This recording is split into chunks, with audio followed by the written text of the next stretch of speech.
আজকে আমরা একটা নতুন আর খুব সুন্দর ইংরেজি শব্দ শিখব একটা গল্পের মাধ্যমে।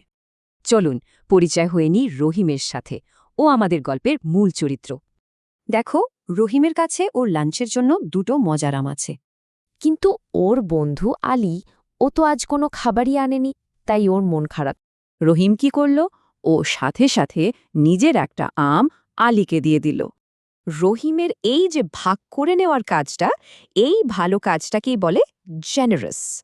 জেনারাস মানে হলো প্রয়োজনের চেয়েও বেশি কিছু দেওয়ার জন্য প্রস্তুত থাকা, মানে স্বার্থপর না হয়ে অন্যদের সাথে নিজের জিনিস ভাগ করে নিতে পছন্দ করা।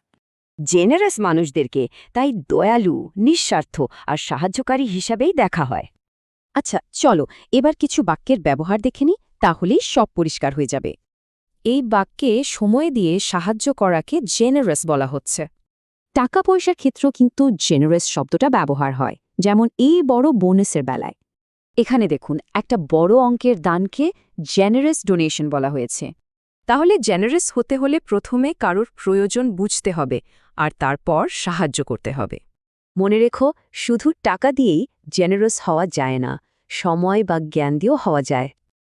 আসলে জেনারাস হওয়ার মূল কথাটাই হলো একটা বড় দয়ালু মন থাকা।